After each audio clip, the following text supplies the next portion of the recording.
Good evening. My name is Nancy Proyact, and I'm president of the Orange County Citizens Foundation, one of the hosts for tonight's debate between Senator Jen Metzger and Mike Martucci for the 42nd Senate District of New York State. On behalf of all of our co-hosts, we welcome our viewers and candidates to tonight's debate. The Citizens Foundation and its partners have held debates for several years, but this is the first time we'll be doing so without a live audience. The debate is being live streamed from our facility located here in Sugarloaf, and the only people in the room are the candidates, their representatives, our moderator, timekeeper, and our camera crew provided by EC Media Group. Please be assured we are following all of New York State's COVID guidelines. I know I speak for my entire organization when I express my gratitude to our partners at the Jewish Federation of Orange County, Leadership Orange, the NAACP of Newburgh and Highland Falls, the Orange County Arts Council, the Orange County Chamber of Commerce, Orange County Land Trust, Orange County Partnership, the Women's Bar Association of Orange and Sullivan Counties, the Child Care Council, and Independent Living for helping to develop questions for our candidates. Together, we represent quite a large constituency, certainly hundreds of engaged citizens. Our organizing committee is a great example of how we can affect positive change in our communities by focusing on our commonalities and working together. Also, I'd like to thank the candidates for participating tonight. The Board of Trustees and members of the Citizens Foundation believe it's vital to hear directly from our candidates what their vision and priorities are for our region before we, as voters, can make an informed decision on Election Day.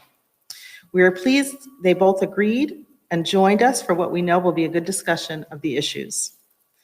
Many of you watching may not know what the Citizens Foundation is or what our mission is. Simply put, we exist to help grow quality communities in Orange County and the Hudson Valley. We work on community revitalization, public policy, infrastructure issues related to land use, energy, and transportation, and sustainable economic growth, and much more. One of our main goals is to bring information to the public in forums like tonight's, allowing for open, respectful, and meaningful discussion.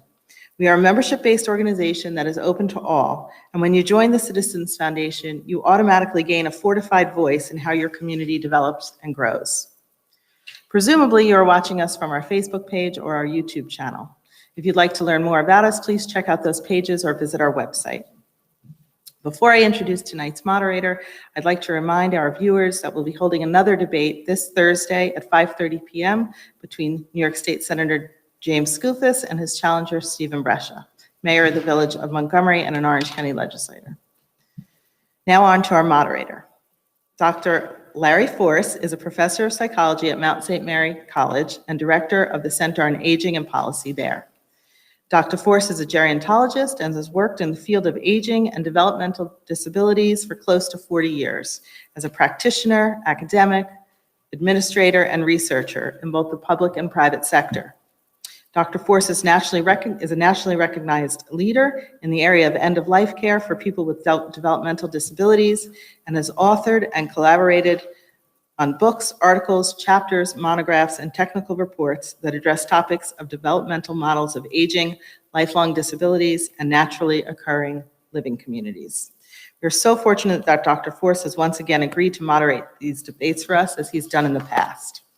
I'll now turn the floor over to Dr. Force, who will provide information on how we will proceed with tonight's debate.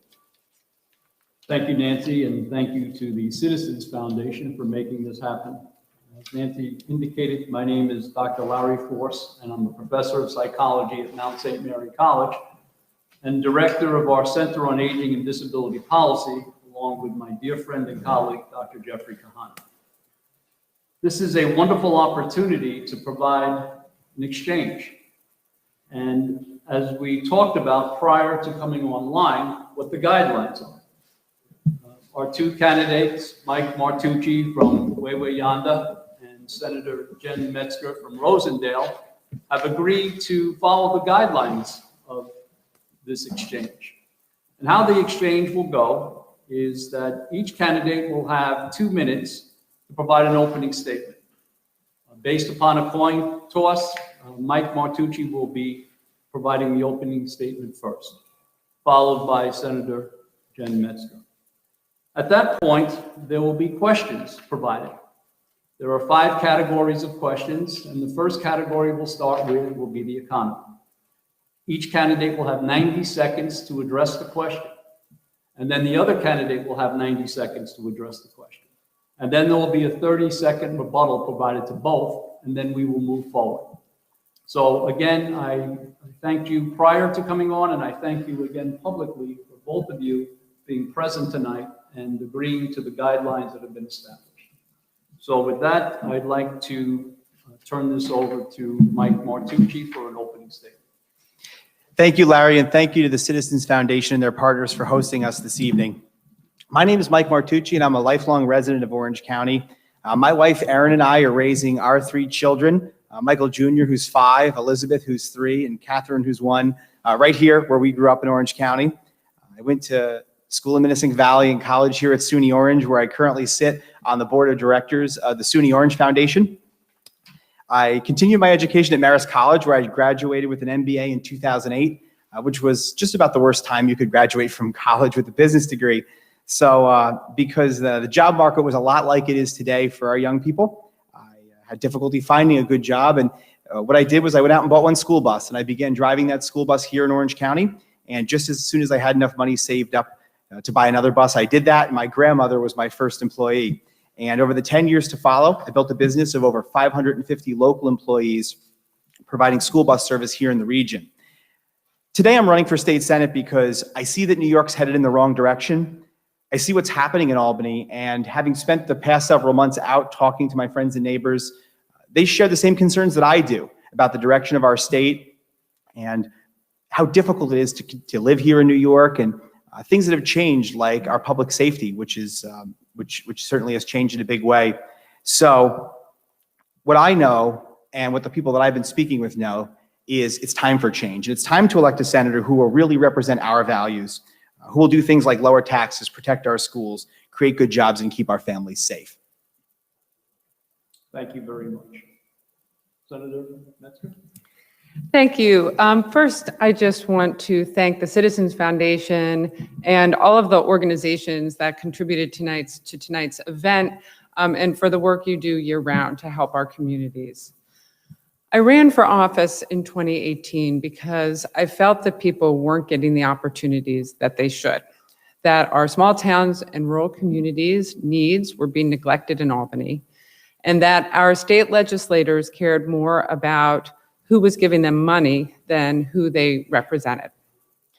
Since taking office last year, I've held 45 community roundtables, resource fairs, and town halls around the district to meet people where they are and best advocate for our communities in Albany. I've seen 29 of my bills signed into law in 20 months in office, and every single one of them is passed with wide bipartisan support.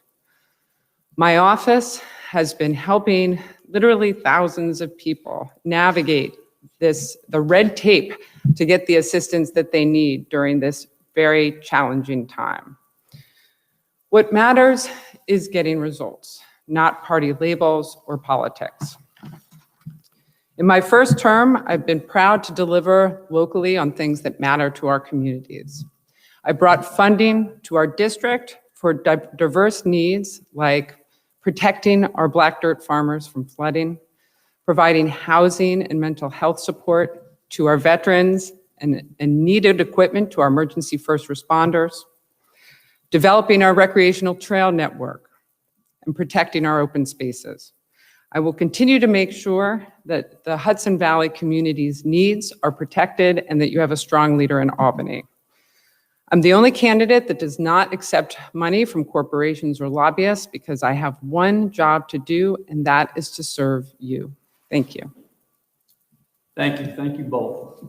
So the first question dealing with the economy. New York State is facing a budget deficit of approximately $17 billion. What are your suggestions on balancing this budget? And please be specific as to program cuts, tax increases, and shifting the burden to the counties, local municipalities, and school districts.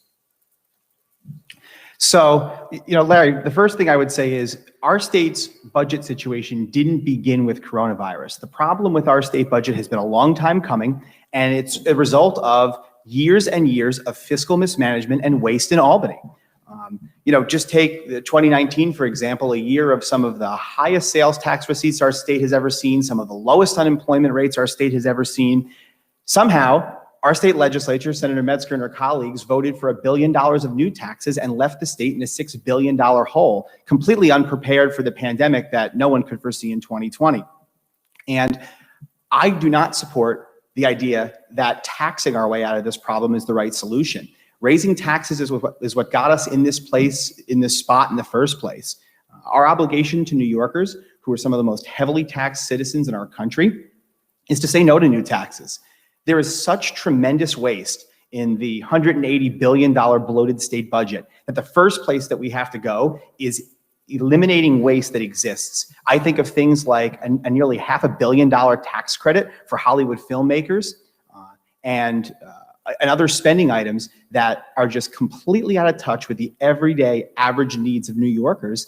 And by going through the budget and reducing these wasteful spending items that have existed for years and years, it's the very necessary first step to getting our financial house here in the state of New York in order.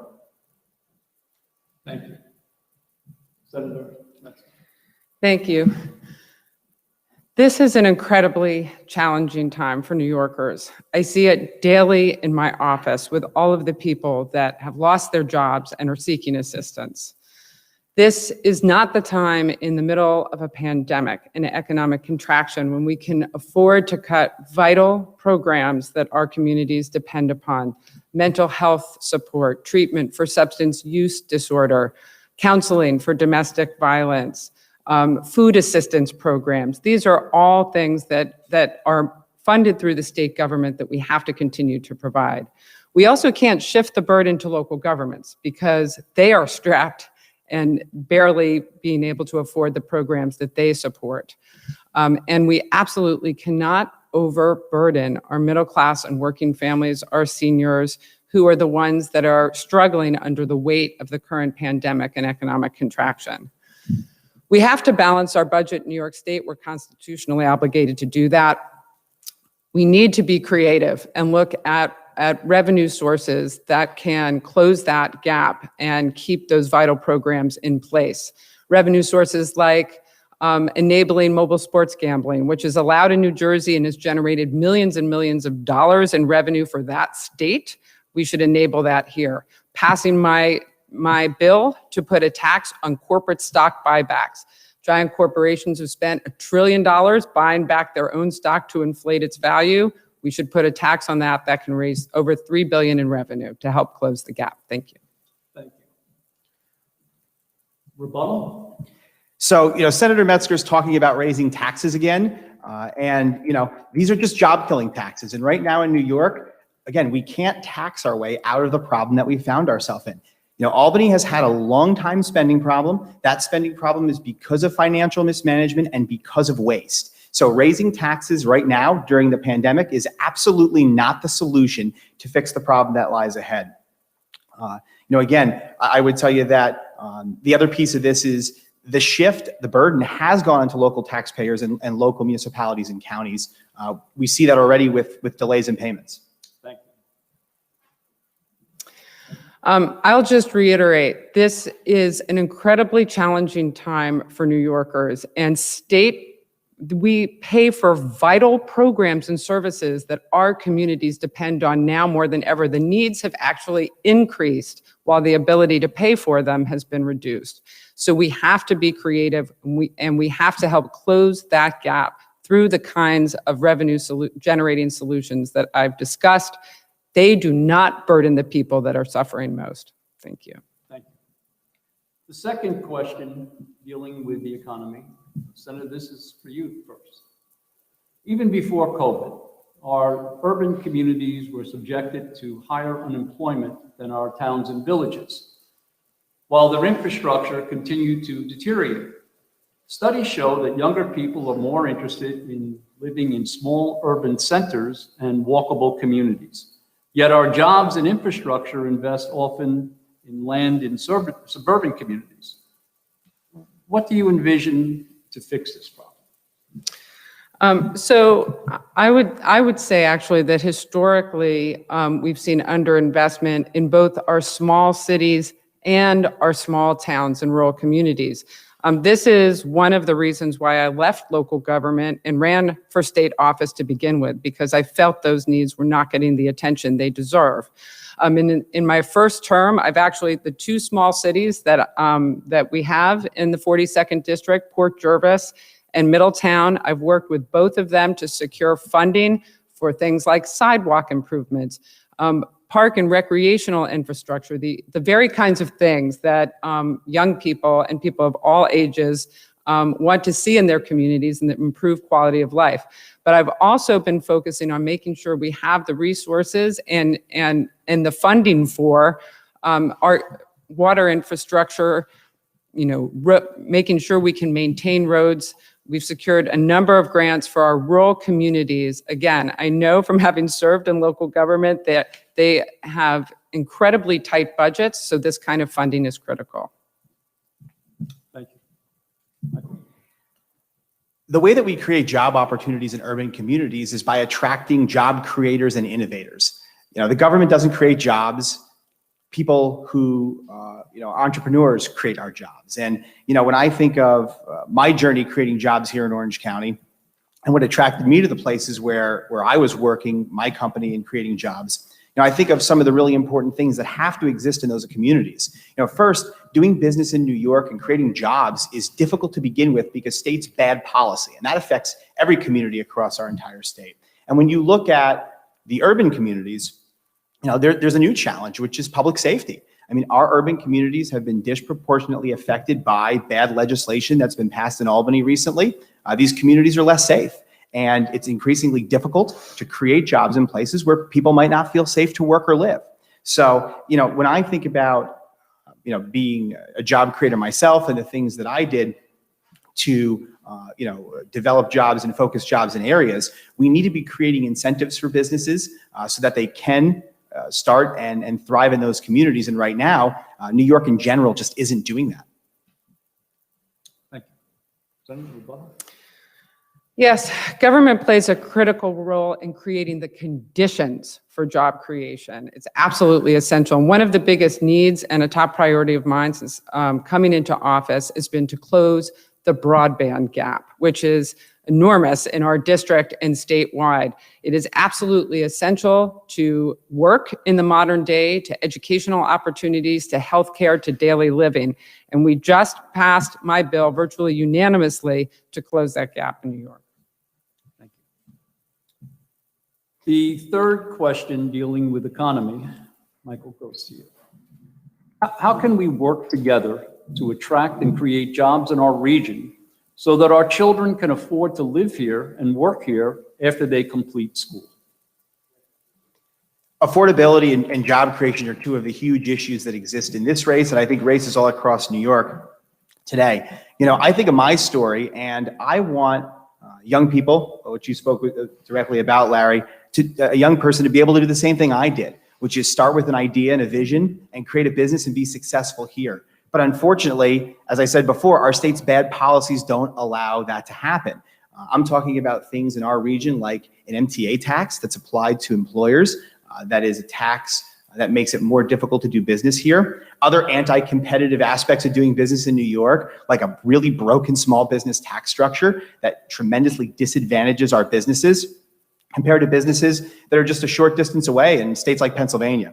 So I know that the key to making this region and our state affordable is creating conditions so that businesses can be successful and job creators are incentivized to be here. Because again, right now, there's absolutely no incentive for job creators to come to New York and make an investment in this state because we put so many obstacles in their way, so much red tape and so much bureaucracy that quite frankly, their resources, their time and their energy are better spent in other places. Thank you. Senator Metzger. This has been a very important issue for me, not least because I have 3 teenage sons. I would love it if they came and settled in our area when my eldest is in college now, and I have 2 in high school. And one of the first things I did was in Sullivan County, organized a roundtable on youth and opportunities for our youth that included representatives from our community colleges, all of our institutions of higher learning, from school districts, local employers, trade organizations, and youth, young people themselves, to talk about the barriers, to talk about the opportunities. We talked about the need for affordable housing is a big one for young people when they come back. We have to focus much more on affordable housing opportunities, first-time homeowner programs, but also just affordable places to rent. Young people are not necessarily ready to start out life buying a house. Public transportation, that is a huge one. We have to invest in public transportation so that they can get to job opportunities. And again, closing that broadband gap, that is absolutely essential for young people. And as we can see there, we're increasingly seeing telecommuting during this pandemic. This is going to be, I think, something that stays with us, and we have to have the opportunities to do it. Thank you. Michael? So one of the things that's new this year, and I'm sure many people that own property know this, is that for the first time, our homeowners aren't receiving star property tax rebates. And that's because Senator Metzger and her colleagues in the legislature failed to renew that really important tax rebate. And that's just one example, one of many examples of why it's so difficult for families to live here in general and for young people to get a start in a home. Because, I know that, so many of my friends and neighbors rely on that one small bit of credit to help making live here more affordable. Thank you. Senator?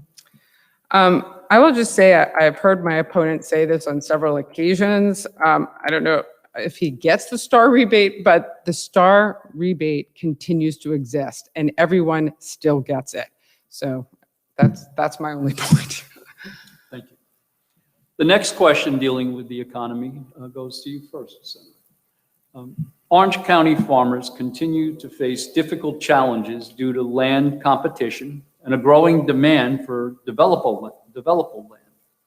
What policies and tools should the state provide to support farmers and make sure their agriculture remains a part of the economy and the character of the region? This is a very important question. I live in the Rondout Valley, which has some of the oldest farms in the state. In the district, we have some 2,000 family farms.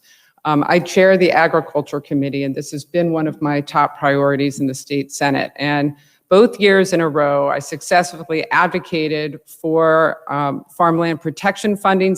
We have $18 million in the budget in both years to protect farmland. We also have to empower communities with the tools to protect their farmland and have the ability to make the decisions about what needs to be protected. The town of Warwick has done this incredibly successfully as part of the Community Preservation Act. They have protected over 4,000 acres in farmland and open space. I last year introduced a bill that expanded the Community Preservation Act to include Ulster County, and now I've introduced a bill to take it statewide so that every community has the tools they need to protect farmland. We also have to be encouraging the redevelopment of brownfields and underutilized properties and not green spaces. This is so important, and this is locally, communities can do this through land use planning, but at the state level, we should be incentivizing that. Thank you. Mike? So, in my campaign, I can tell you that I've spent a lot of time talking to farmers, and, key to the preservation of farmland are the preservation of our farms themselves. And this year, Senator Metzger backed a provision that hurt our farms in a way that they haven't been hurt in modern history here in the state of New York. This was a farm labor bill. And we've heard our farmers speak about this time and time again. Don't take it from me. If you don't believe me, just stop and talk to a farmer. What they'll tell you is that this bill made farms here in New York incredibly uncompetitive compared to nearby farms in states like New Jersey and Pennsylvania. Our farmers were devastated by a set of provisions that drove up labor costs in a very significant way and have forced many farms to change the way they work fundamentally, reduce their size. And again, this is something that I've heard again and again from our farmers. I think that it's important to preserve our farms, and the way that we have to do that is with a farmer's tax credit, and a significant one. I support a farmer's tax credit that offsets all of the damage that's been done by the farm labor bill to help preserve and protect the farms that we have left, because those farms are key to land preservation in our region. Thank you. Senator? I'm happy to hear that my opponent supports my bill to create a farm worker retention program, which passed the Senate unanimously this year. We also the challenges to farms in New York State, they're small family farms, and it's hard to compete nationally and internationally. It has been about, farms have been growing in scale over time, and the best way is to expand New York markets for New York products, and that's where I've been focused. Thank you. So, Senator Metzger, your bill unfortunately falls very short of undoing the tremendous damage that had been done by the Farm Labor Act. And, again, in speaking to our farmers, what I know is that our hardworking farmers simply never get a day off. And the problem with the bill, when it was passed, was that it didn't take into consideration how unique farming here is in New York. There's a very short growing season and other challenges that apply very specifically to our farmers. And the pathway forward, again, to land preservation is preserving our farms. Thank you. Thank you both. So this is the last question that deals with the section of economy, and it's to you, Mike. Many of the larger scale economic development projects in our region require a good deal of energy. Given that Indian Point is scheduled to close, what is your plan to support economic growth that requires significant, reliable, and cost-effective energy? So energy costs are tremendous burdens to employers and manufacturers all across our region. And as you call out with the closure of Indian Point, certainly there are going to be an added set of challenges. One of the things that I think about immediately is our tremendously outdated grid and the infrastructure that exists. I would love to see New York get access to clean energy and clean power. But one of the things that hasn't happened under this state's absolutely failed energy program is the necessary upgrades that need to be made to the power systems in our grids in our state. I think that if I were to sum up New York's energy program to this point, it's really been about importing energy and exporting jobs, and something about that has to change in a very significant way. So I support an infrastructure program that would take our grid and bring it up to modern standards. It's certainly been a long time coming, and our state has to continue in a commitment to looking at renewable energy sources so that we do have affordable energy for manufacturers and really just regular homeowners and everyday New Yorkers, because here in New York, we pay some of the highest energy costs in the country. Thank you. Now, Senator, that question. Thank you. So this is an area that I have been doing a lot of work in for many years, but before becoming a state senator, both in local government. I chaired the town's environmental commission for many years, and also an organization that I co-founded and led called Citizens for Local Power, which helped communities shift to a clean energy system and make clean energy investments. We have hardly scratched the surface in New York State in becoming more energy efficient, and that is also actually what creates the most jobs. That's the clean energy industry that is extremely labor intensive. And it is also a win for businesses because making investments in energy efficiency reduces their costs, the cost of doing business, a big part of their overhead often, and this is large businesses and small, is their energy use. So, we have to be incentivizing businesses at all scale, large and small, to be making these kinds of investments. It will also put many, many people to work. And as far as new development goes, we have to be looking at development now responsibly and say, are they making the investments they should in the new structures that they are creating? Are they energy efficient? Are they using renewable resources? I mean, we have this, 1 million square foot Amazon warehouse that's been built. That should have solar panels on top of it. This is the kind of work we should be doing, and it creates jobs and it saves energy for the long term. Thank you. Rebuttal? So one of the things, and I could speak to having owned a business here, a school bus company, is as a company, I made a commitment at the end of the period of time that I owned the business to begin transitioning to cleaner vehicles. I had purchased a propane school bus, which, was, at the time, a leading technology and an option to move away from dirtier diesel-powered vehicles. So I think that businesses are doing these things, making sensible choices, making the hard decisions every day. But it's important that we have balance. And one of the things that I would bring to the table is a true understanding of how to implement those sorts of changes. Thank you. Rebuttal. Please. We can't just leave it to businesses and leave it to the community. Again, we have to help create the conditions to encourage it and to support these changes. I've introduced a number of bills that will help us, for instance, build out our electric vehicle infrastructure statewide. A bill I introduced that was signed into law last year requires NYSERDA to assess statewide where the gaps are in our electric vehicle infrastructure and make a plan to fill those gaps. This is about putting the infrastructure in place to support that clean energy transition. Thank you.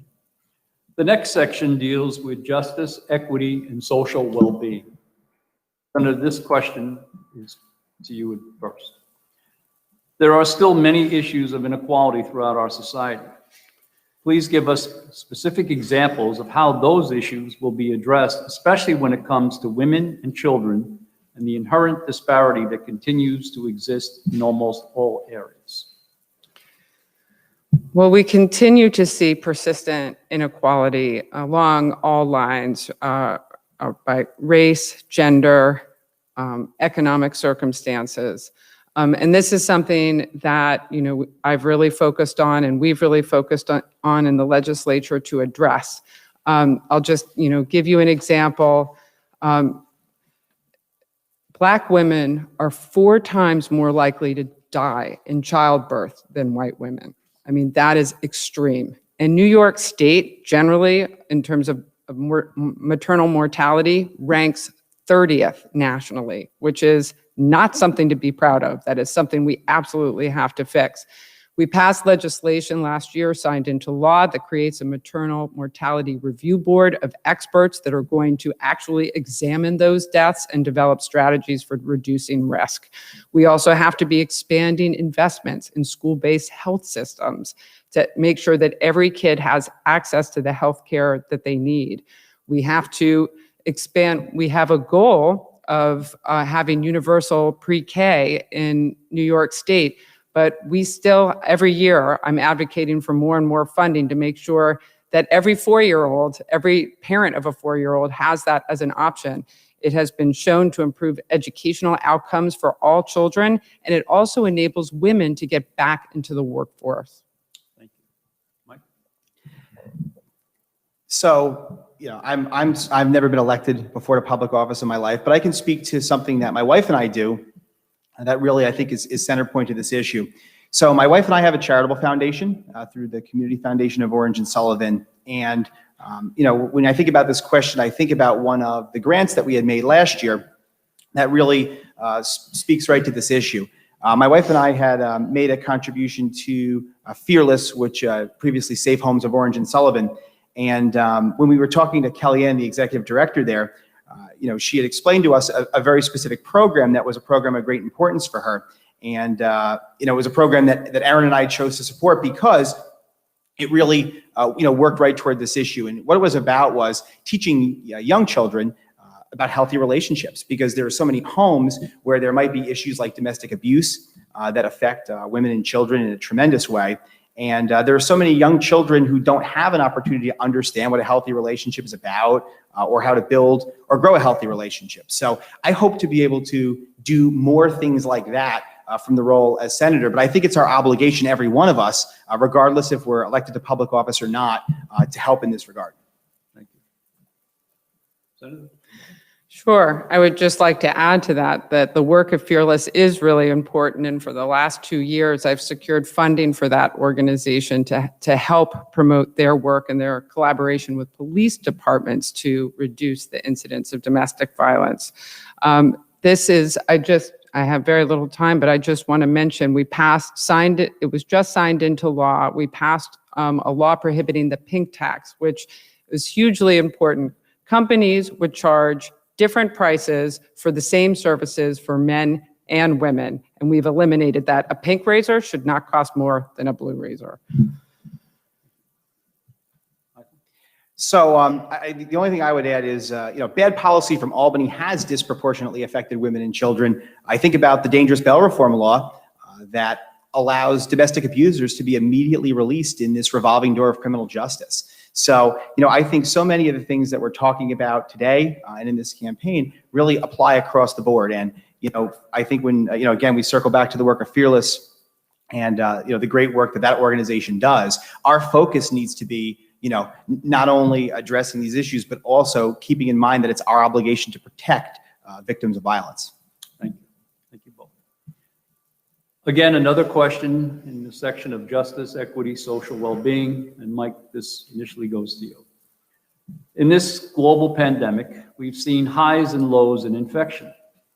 People have been asked to wear masks and keep a social distance when gathering.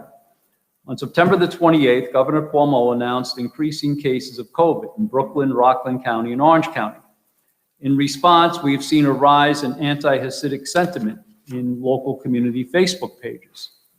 How do you plan to provide resources to your constituents, encourage and enforce government mandates, and at the same time work to quell the spread of anti-Semitic sentiment to your communities? So with respect to COVID, everyone's been asked to make sacrifices, and no individual community has been exempt from those sacrifices. Those sacrifices are being made for the well-being of everyone.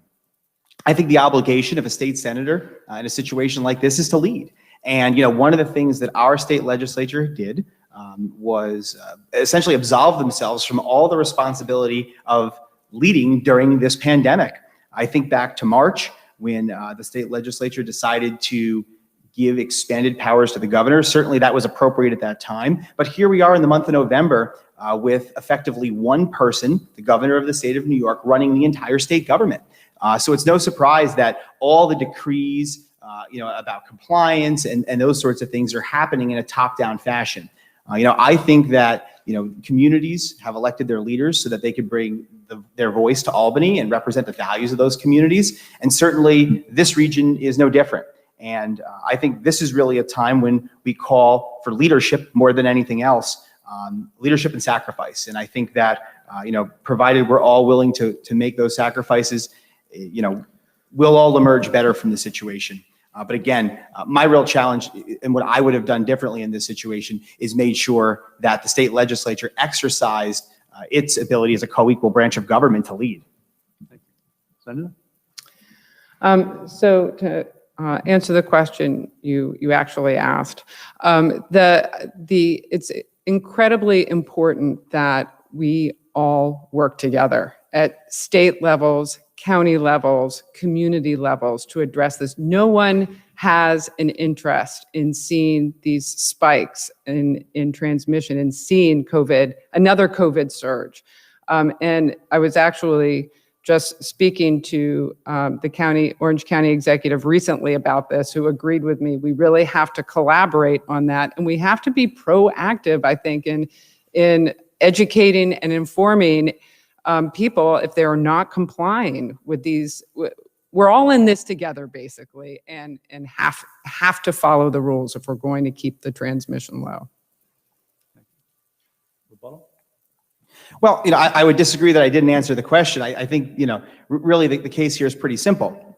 The case is that, again, tackling this problem isn't the responsibility of one person in Albany, and essentially that's what's happening. Again, there's one person running all of state government right now, and I think that the problem would be more appropriately addressed and could be more appropriately addressed if the legislature went back to work and worked, again, as a co-equal branch of government to help solve these problems, rather than have the governor issue decrees and have those decrees carried out by localities at their expense. Thank you. Senator? The legislature has been in session and has passed many pieces of COVID-specific laws throughout these difficult months to help address statewide needs. And as I mentioned at the outset, a huge part of my work during this pandemic has been in my communities, helping my constituents address the needs that they're facing. And that's actually included getting PPE, getting hand sanitizer to organizations, to businesses, to the public when they need it. Thank you. So the last question in the category of justice, equity, social well-being goes to you, Senator. What do you propose to support families and older adults who prefer to remain in their homes rather than move into nursing homes? So this is a very important issue. This is about being able to age in place, is about living a life with dignity. It is about having a good quality of life. I have co-sponsored a bill that would give a tax credit to family members who are living with and caring for an elderly member of their family or a member of their family with a disability. I also organized a round table precisely on the subject of home health care workers in particular, and providing home health care so people can age in place. We brought in my district, in our district in Sullivan County, I brought the Senate chair of the Aging Committee, and we invited people that are actually working in this field to try to find solutions to this. And we had proposed in the state budget a home care innovation fund to fund pilots throughout the state to strengthen our home health care system. Because let's face it, we have an aging population and we all want the opportunity to age in place. Mike? Aging in place is important. And, for so many of the seniors that I've met and been talking with over the past several months, what it's all coming back to is it's coming back to affordability. And, there is no surprise and no secret why so many of our seniors don't continue to even stay here in New York, even beyond their retirement age in so many cases, because it's so unaffordable and so difficult to live here. And I agree that it's important that our seniors have the opportunity to stay in their homes. And so one of the things that I've been talking about in my campaign, and I look forward and I'm very proud to support, is the idea that there's pathway to eliminate property taxes for seniors who earn under $100,000 a year. So that staying in a home and making a home for a senior can be a safe haven. And I think that really, taking the economic burden off of families in terms of allowing their seniors to stay in their homes is a very important first step in allowing for them to be able to stay in places where they've lived their entire lives and they've been very comfortable. Thank you. Senator? Yeah, yes, thanks. A very big issue, again, is making sure that our seniors can age in place and get the needs, the healthcare needs that they have met. And so really focusing on strengthening our home healthcare workforce is critically important. Thank you. Mike, this next question goes to you first, and the section deals with infrastructure and natural resources. So there's an increasing awareness that our freshwater resources are limited and need to be protected, both in terms of quantity and quality. This water challenge affects not only our residents and businesses, but also our municipal and county decision makers. At the state level, what should be done to increase the protection of our watersheds and water resources? So land preservation is key in terms of protecting our watershed and our water resources. There are certainly localities and municipalities who have done a great job doing that. In fact, just this weekend, I was out campaigning in the town of Wallkill, and I had a man approach me and talk to me about concerns that he receives, letters that he's received time and time again, talking about water quality in the town of Wallkill. So there's no question that these issues hit close to home. And one of the things that's critically important, besides the land preservation issue, is making sure that our municipalities have the resources, the financial tools necessary to maintain their public water systems, in a way that makes drinking water safe for everyone. Thank you. Senator? Yes, so I know in a very firsthand way how hard it is for our local communities, our towns and our villages to afford to make those investments to protect water quality. And in my town, we were trying for many years and finally succeeded just a couple years before I came into the state Senate to get a grant to improve our sewer infrastructure. This is a huge problem across the state and really the nation. Everyone's infrastructure is kind of crumbling at the same time. So as a member of the Senate Environmental Conservation Committee, I have fought successfully 2 years in a row to secure $300 million in the Environmental Protection Fund and $500 million additional dollars in our Clean Water Infrastructure Fund to make sure that communities can benefit and make these improvements that they need to make. And in fact, both Middletown and Port Jervis got important watershed protection grants through these programs, and many communities within the district have gotten water and sewer grants through these programs. They're absolutely essential to protecting our water resources. Thank you. Mike, rebuttal? Well, and one of the other ways that we can help our municipalities maintain their water and sewer systems is by helping reduce the mandates that the state pushes down on those municipalities, even if those mandates don't necessarily apply to water and sewer. I mean, I think we see time and time again, Albany has this habit of pushing down unfunded mandates on the municipalities, which just grabs a stranglehold of municipal budgets and forces municipalities to spend resources on Albany initiatives rather than local initiatives like water and sewer. Thank you. Senator? I would just also say another important tool at the state level is passing legislation to protect our waterways, our water supplies from toxic substances, and we've made significant headway on that at the state level. Often there are safe alternatives for chemicals, and we have to tackle those for which there are alternatives to protect our water resources. Thank you. Again, underneath the section of infrastructure and natural resources, Senator, this question is directed to you initially. In 2019, New York State adopted the Climate Leadership and Community Protection Act, also known as the Climate Act.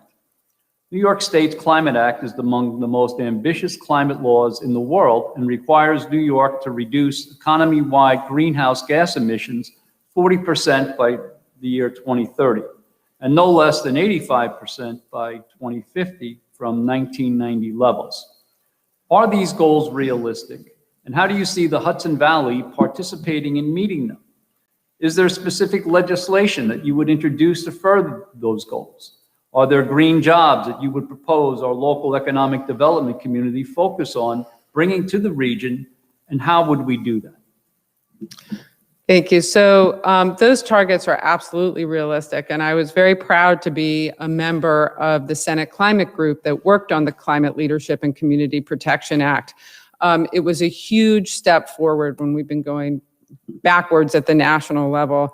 And, as a mother, I'm very concerned about the future of my children and their children. The climate crisis is without a doubt the biggest challenge we've ever faced.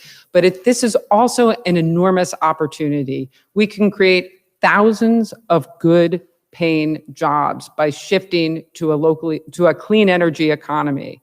And this is work that we've been doing in the Hudson Valley. We've been doing this work actually for quite some time.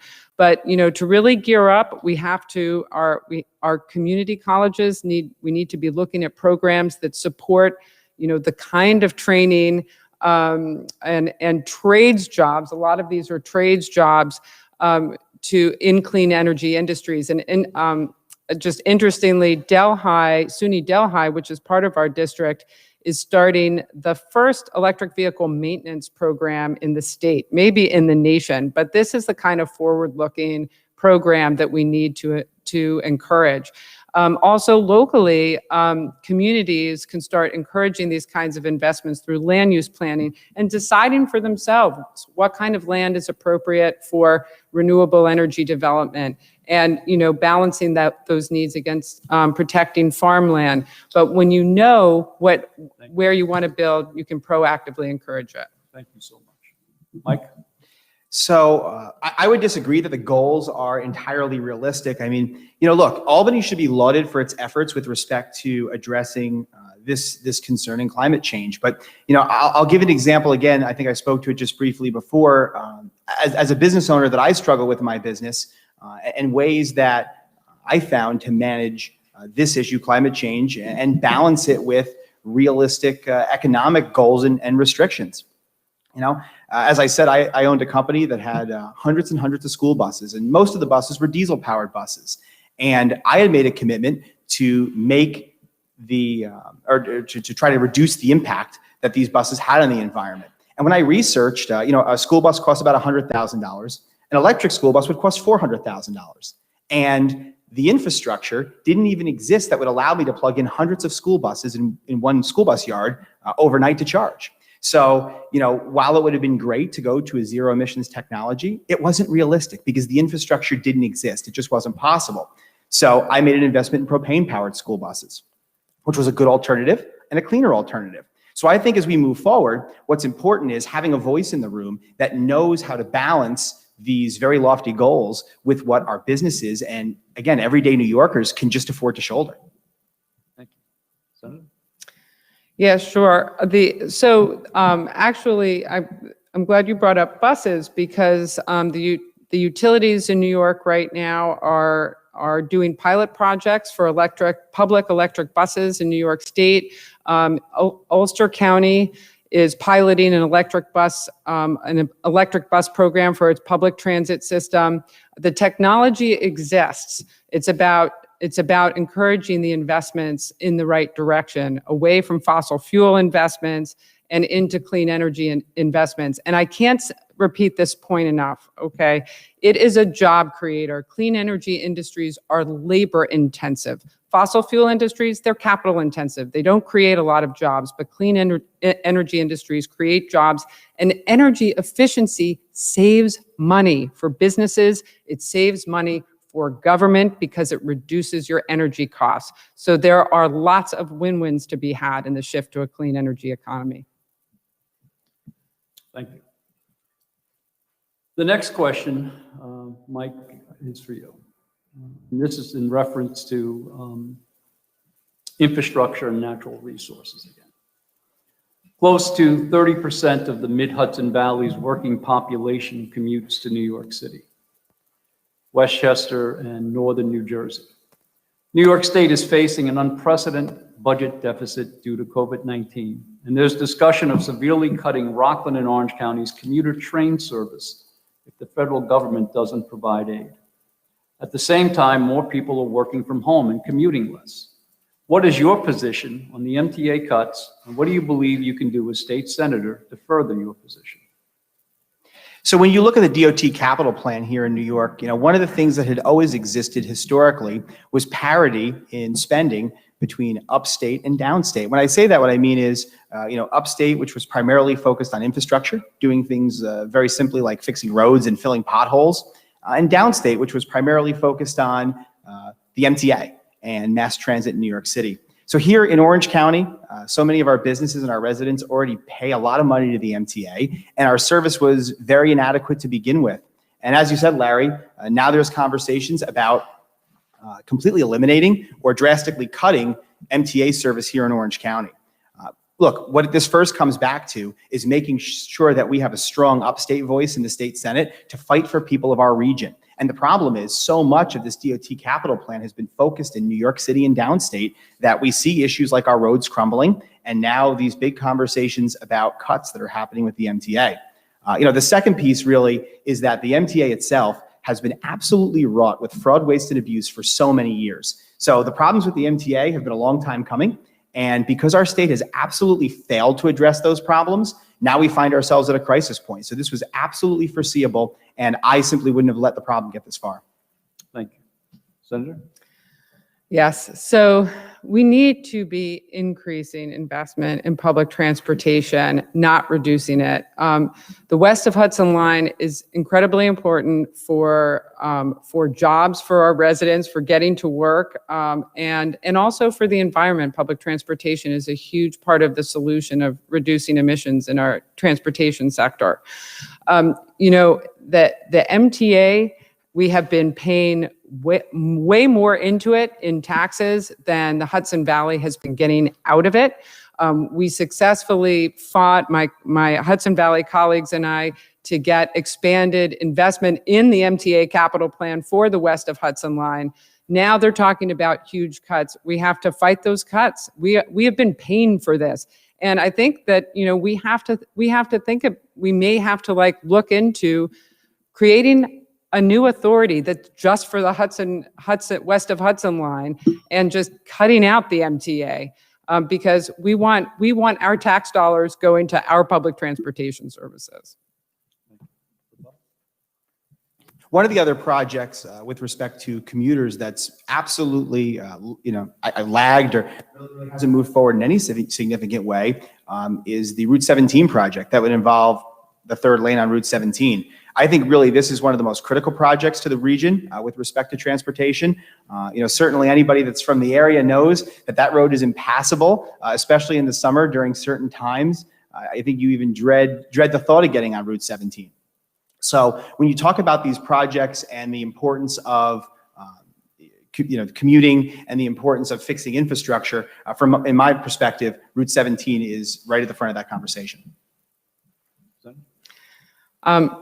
Well, I have to agree with my opponent. It's actually an issue that we have been working on, me along with my colleagues in the Hudson Valley, to make sure that project moves forward. And we've actually successfully advocated with DOT to finally take it to the next step and get the study done that needed to be done. Again, the next and last question in the infrastructure and natural resource section goes to you, Senator. What will you do to support much needed infrastructure projects throughout the Hudson Valley should the federal government cut funding significantly? Well, I think the issue is more that we need more federal funding. But, this is a difficult time fiscally, and we have to prioritize. And I think moving forward, again, with the Route 17 expansion is very important to supporting the projects that we have that are in the works and the development that that's already been undertaken. But we also have to focus again on investments like closing the broadband gap, public transportation. These are the kinds of investments that are absolutely essential to maintaining jobs in our community, to people's educational opportunities, to their access to health care. It's about prioritization, but those are two areas that are key. And again, the bill of mine that we passed in the state legislature, we now need the governor to sign it, but closing that broadband gap is absolutely top priority. Thank you. Mike?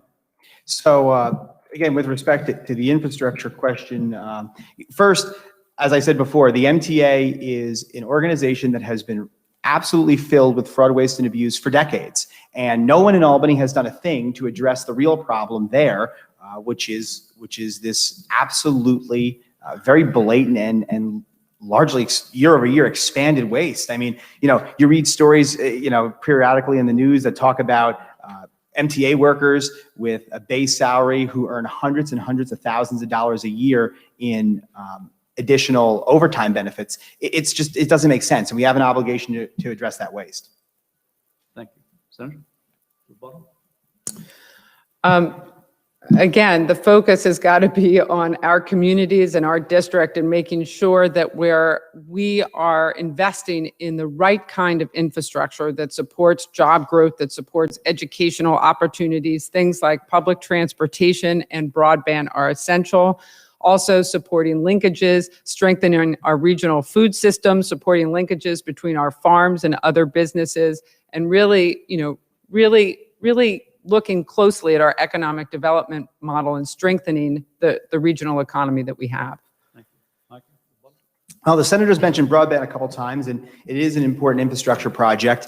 Look, I think that there's two things that this state could practically do that would really forward broadband expansion in a significant way. The first would be to repeal a 2019 tax that the senator voted in favor of that taxes cable installers, broadband installers, whenever they put a shovel in the ground in a state right-of-way. And second, while we've all talked about the importance of broadband, no money has been allocated in our tremendous state budgets to address broadband expansion. So, really what this comes down to is simply prioritizing it as an issue, finally, for real.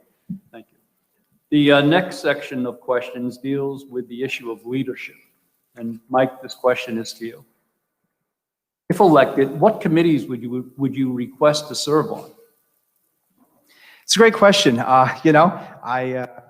This is kind of fun because I think I get to answer it really, for the first time with you. When I think of the committees that stick out to me in Albany, I look at my background. I've had the opportunity to serve professionally with school districts alongside schools my entire professional career. So certainly education is something that's so important to me. And being a dad of 3 young children, my wife and I utilize public schools here in New York. I'm a product of the public school system. So education is something that's near and dear to my heart professionally. Not only professionally, but also as a parent. I think secondly, I'm third generation on my family's farm, and I very much value the region here and our agricultural heritage. And as a farmer myself, I understand the struggles of our farm. So I'd be honored and would love to serve on the agricultural committee because that would allow me to really bring the perspective of someone who's had the opportunity to grow up on a farm and live in that lifestyle to affect policymaking. Because right now, what's really missing in Albany, in all these cases, really, is someone who understands communities. Because Albany has just demonstrated to us again, time and time again, that it's just woefully out of touch. Thank you, Senator. So as soon as I came into office, I asked to be chair of the Agriculture Committee because I worked when I was in my community and in local government, worked with our local farms to support them there and recognize their vital importance to our economy, our rural heritage, our food security, and the protection of our open spaces. And as I said, we have around 2,000 farms in the district, and I've focused a lot of energy there. I've introduced many bills to support our farms, half of which have been signed into law, and look forward to continuing to serve in that position.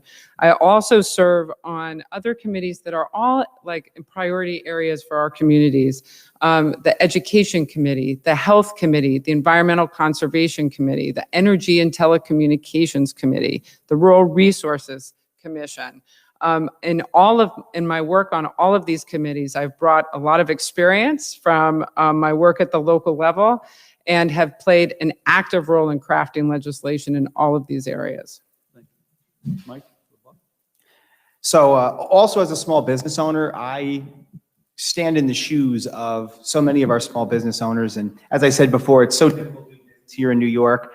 And certainly that's only been made more difficult because of COVID. So I think the other place that my skills would be well served would be helping small businesses in our state because, again, now more than ever, it's so important to help preserve and protect our small businesses. They are the backbone of our economy. They are the place where a great number of our friends and neighbors work every day and rely on. So small businesses would also be an area that I could help in a considerable way.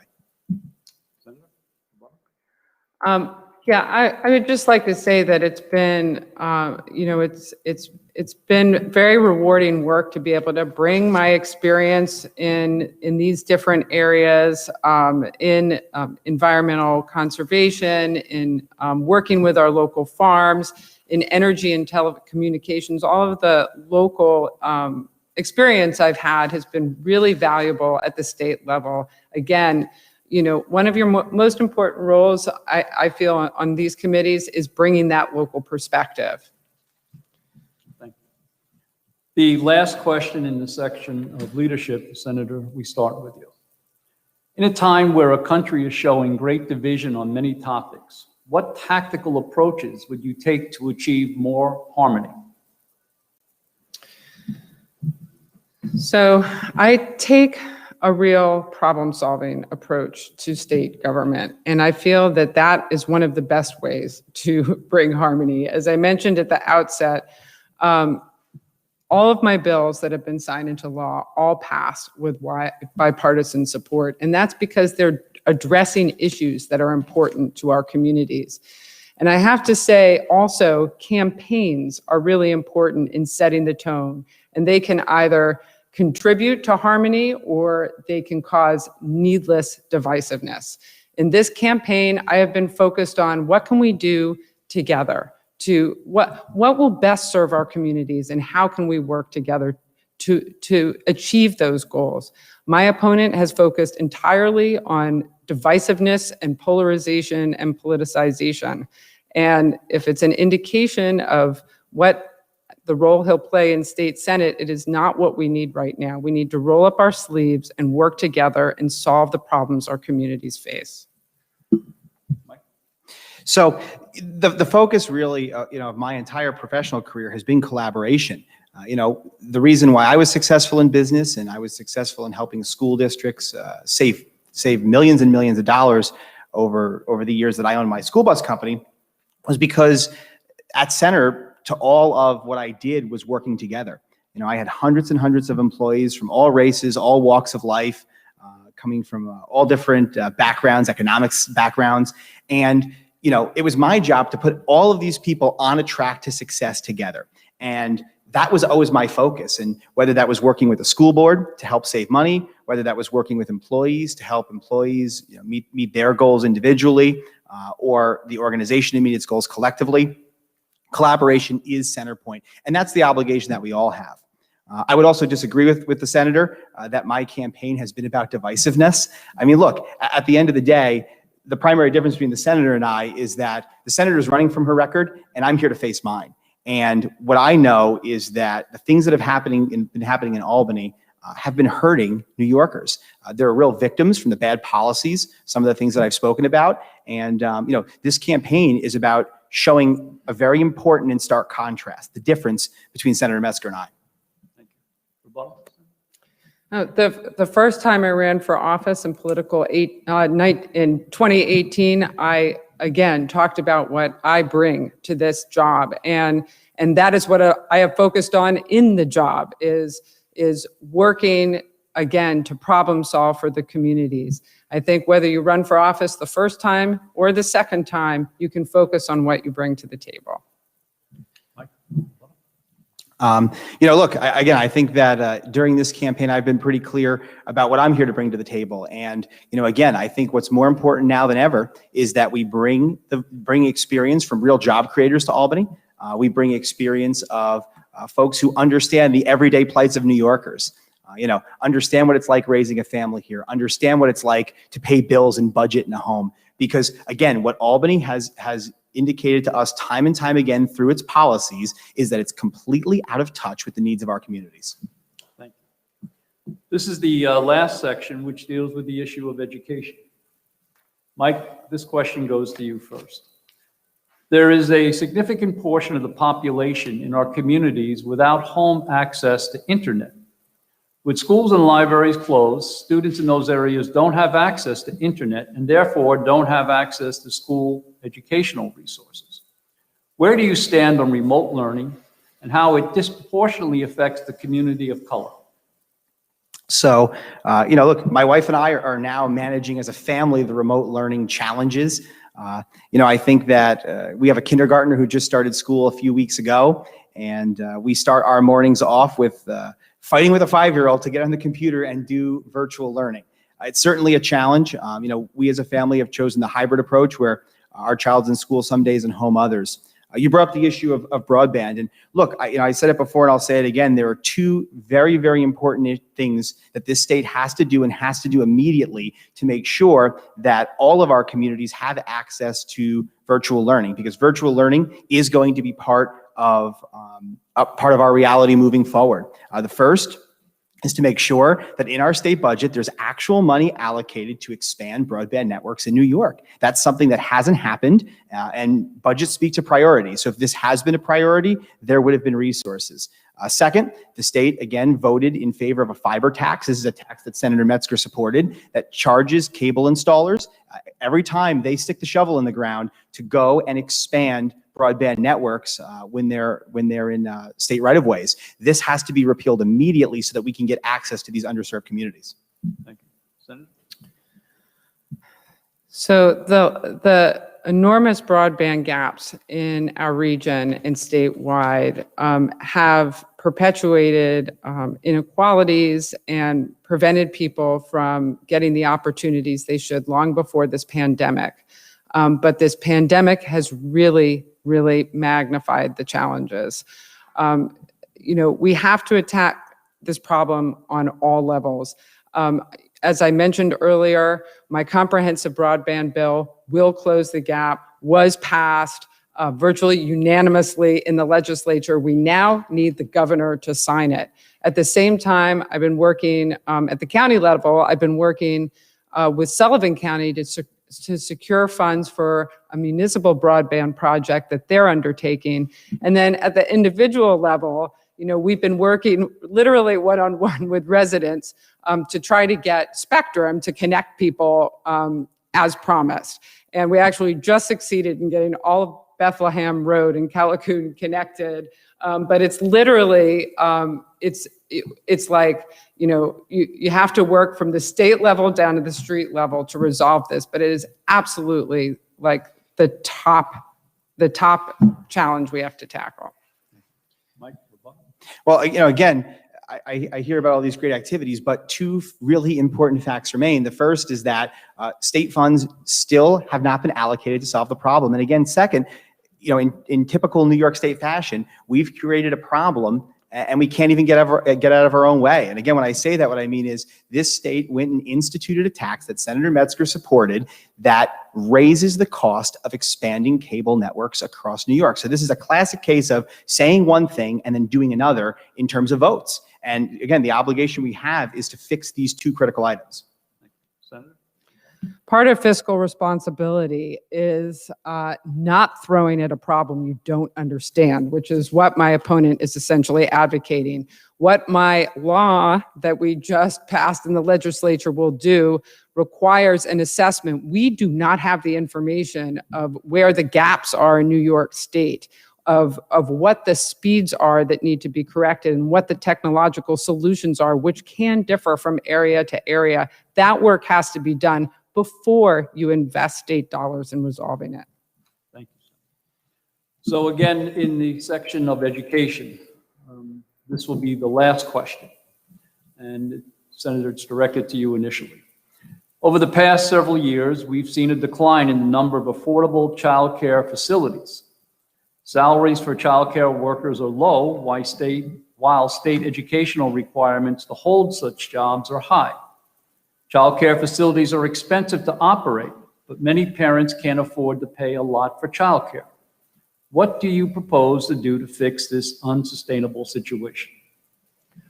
So this is truly an unsustainable situation, and it's a state problem, and it's also a national problem. And we are not properly valuing childcare and childcare work, which would hugely contribute to our economy by enabling parents to return to the workforce. During this pandemic, the problem has been particularly acute, and I've been working with the child care organizations in my district, advocating for them successfully to get CARES funding released to them for grants, as well as getting more flexibility in the state's guidance so that they can accommodate having more people. It's been a huge problem during this pandemic with remote learning.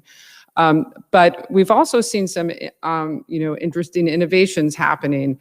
Garnet Health, Catskill Regional, Orange Regional hospitals have, they have set up childcare for their workers during this pandemic. And I think that we need to explore providing incentives for workplace childcare. I think that we also, again, coming back to universal pre-K, that is absolutely essential to getting parents back into the workforce and also improving educational outcomes for every child. We have to expand investment in universal pre-K. Mike? childcare is a tremendous issue, not only across the country, but especially here in New York. And as the senator indicated, it's been put in some added emphasis and magnification with all that's been going on. A couple of things that I favor. First, we should be expanding the child care tax credit because here in New York, it's especially costly to obtain child care, and it has a lot to do with the tremendous regulations that are placed on child care providers. Child care providers have to meet a tremendous number of regulatory standards. Many of them are duplicated between different regulatory agencies. The other thing that we can help do as a state is to work with our child care providers to identify those regulations that are duplicate regulations or that are tremendously costly that really don't offer any public benefit. Because in so many cases, there are child care providers that are bearing tremendous costs from Albany mandates, and there's really no need for it. And those costs are passed on directly to our families who are simply the ones that can't afford to shoulder it. Thank you. Senator Rebuttal? I would just add that it's important to continue funding our Head Start and our ABCD programs, which provide childcare to our farm worker families as well. This is something that as agriculture chair, I have continued to secure funding for and serves many children in our district. But childcare is absolutely essential for all of our essential workers. Mike, rebuttal? Yeah, I mean, and I think, lastly, the other thing I would say is as an employer, I can't tell you how many single mothers I worked with over the years who, would come to me and say, Mike, is it okay if I bring my child on the bus with me this morning because I don't have anybody to watch them, or hearing stories about families that struggle when there was a sick child and, a parent couldn't come to work and, disproportionately, the women shoulder this responsibility, which simply isn't fair. So I look for ways that we can help return people to the workforce, particularly women to the workforce, with expanded child tax credits. Thank you. That brings us to the end of our prepared questions. And now the candidates have the opportunity for a 2-minute closing statement. Mike? Well, I thank you, Larry, for moderating. I certainly appreciate it. And I thank the Citizens Foundation and its partners for putting on this forum this evening. As someone who's served our communities for the past 10 years, in my case, providing bus service to thousands and thousands of kids that live in our region, I had a front row seat to the struggles that our families face every single day. And one of the things that's absolutely clear to me, and I know is clear to so many people that call this place home, is that Albany is absolutely out of touch with the needs of our families. I've worked with single moms who needed a job. I worked to find ways so that employees could get more hours to meet their individual goals so that there would be Christmas under the tree or food on the table. And I've seen firsthand children coming from homes of abuse or with parents who have drug addiction issues. And, what I know about these families is that, more than anything, they need a government that works for them and that can help them. And, I've done these things. I've created jobs right here in our region, and I hear what our friends and neighbors need. They're asking for lower taxes. That's something that hasn't happened. They're asking for good paying jobs. They're asking for affordable health care. And really, most importantly, they're asking for safe communities. These are things that we're all looking for. But what this race really comes down to is the approach and who has the approach to make this work. So as a father and a husband and a job creator, one of the things that I'm absolutely sure of is that Albany's failed us. But I'm also absolutely sure that government can fix the problems that it's created. And I look forward to being part of turning that around. And I hope to earn the trust and support of the voters as we march toward November 3rd to do just that. So thank you for your time, and I appreciate it. Thank you. Senator?